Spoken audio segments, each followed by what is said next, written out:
Hey, welcome back to the channel. I hope you're having a great day.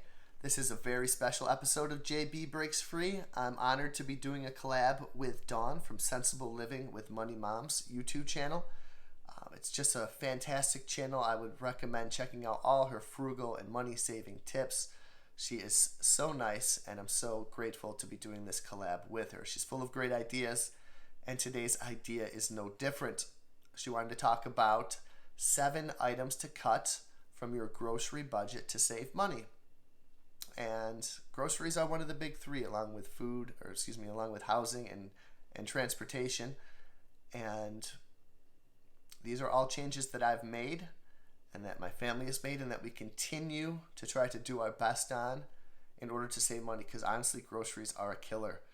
And, we all got to eat. We can pay off our mortgage, we can pay off our cars with the money that we save from this, but then we still got this grocery bill that we got to tangle with, however many times you're going shopping. I think the average American is going to spend about $5,400 in the grocery store per year. It's going to make about 80 trips.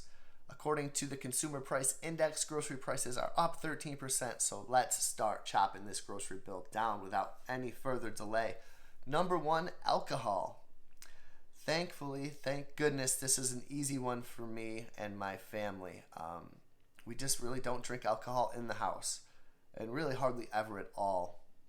And I've kind of always been like that, even back in my more partying and drinking days. Alcohol really didn't cross the boundary of this door, and I'm so very thankful for that. The average American is going to spend $558 in the grocery store on alcohol. And if you want to break that to just the middle and upper class, it's going to be $700 to $1,000 right there that we can just cut by not buying alcohol from the grocery store. And that was an easy one for us. I know for others it might not be so easy. Let's keep going. Premium brands, number 2, to cut from your grocery budget to save money. Premium brands, you're going to pay more. And even if it's a little better, is it worth paying up to $1, $1.50 more per item? Is it worth paying up to 400% markup? The generic and store brands are usually going to have the same ingredients and the same taste. Items that we, without hesitation, buy generic or store brand cereals, coffee, creamer, milk, dish soap, laundry detergent. The list goes on and on. So start getting real used to those store and premium brands, and honestly, we don't miss it that much. Number 3, another big one that I'm kind of proud that we made, and I always have memories of cutting paper towels and napkins. First of all, for tissues as well, we use toilet paper 99% of the time. We hardly ever have tissues in the house, once in a great while. But instead of paper towels and napkins, we need something, right? So we bought the cheapest cleaning cloths that we could find. And we used them. And I can still remember chucking them on the table. And, they'd get a little dirty and a little ratty. And we'd have to be a little careful for having guests over. But for the most of the time, we're trying to pay down debt. And we're trying to pay it down with the intensity of, as Dave Ramsey would put it, a cheetah being chased by a lion. Or the intensity of putting out a fire on your head. Like, we're going all in as fast as we can. So we're going to cut those paper products. We're going to use cleaning cloths. It's going to be able to be washed, to be reused. It's going to be better for the environment and better for your bank balance. And also, I like this one a lot too. Number 4, greeting cards. Greeting cards in a grocery store are going to cost, it's crazy, $7, $8. Even in Walgreens when you go in there. Hallmark. So what we tend to do is either skip the card altogether, but you can't do that in every situation, especially with the kids, and the kids want to give you a card, or, if it's for your mom or dad, someone else. Like, my wife and I don't necessarily need to exchange cards, but even if we do, we can hit the dollar store. We can DIY tons of cards. I know my kids do that for family members, for us. We can do it for each other. You can find templates online and print them off at home. those cards are going to add up. And we're trying to cut, right? So let's buy generic brands, store brands. Let's cut out the alcohol. Let's cut out as much paper products as we possibly can. Let's cut down on those expensive greeting cards, which can go together with those store-bought cakes. So that's going to lead me into number 5 is baked goods. It's going to cost you about 3 times as much to buy a prepared baked good in the store than it would cost to buy you at home. And trust me, those sights and smells of the bakery aisle are intoxicating, and they are tough to pass up. When I'm doing my Instacart shops during the day, sometimes I gotta close my eyes. I really gotta focus on anything else because I just want to grab everything and just eat it all. But take the time to make it yourself. It's gonna save you, like I said, 3 times as much. Special occasions are one thing. You need that really fancy cake.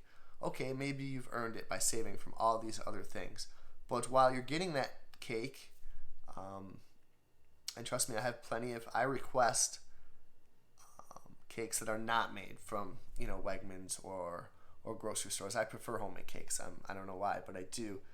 But also, what if you're combining that $7 greeting card with that, store-bought cake? You're in for some damage there. So make it yourself and do a DIY card, and you're saving big bucks throughout the year. The 6th is going to be prepared foods. We hardly ever buy prepared foods. Depending on the dish that you select, you can save up to 90% or more from pre-made salads, from hot meals, from ready-to-eat meals.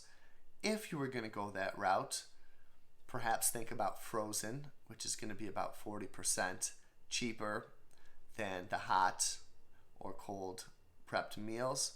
But also then it's not just about price, it is about ingredients and it is about nutrition. I know a lot of those pre-made, especially frozen meals, are not very good for you. And I have a weird thing about, I like frozen Salisbury steak, not that I ever eat it that much.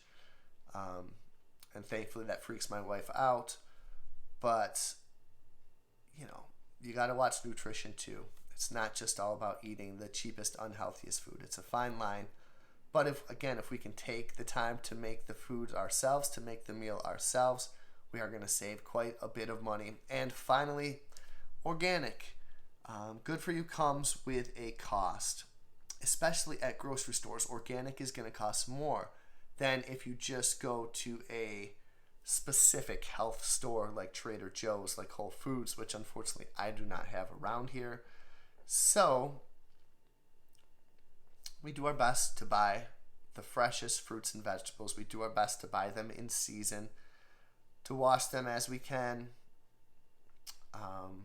and then take advantage of cutting out the middleman. Go to farm stands and go to farmers markets. Those are fun outings, and you can really get some fresh and affordable produce without having to go to the grocery store. So I hope those 7 items inspire you to start chopping down your grocery bill, because Lord knows they're all going to be high. Let me know what you think of the items. Let me know any I missed. Let me know some that you already are doing. Thank you again to Dawn from Sensible Living with Money Mom. It's an honor to be your friend and to do these videos with you. Thank you so much for asking, and I will talk to you all in the next video. Break free.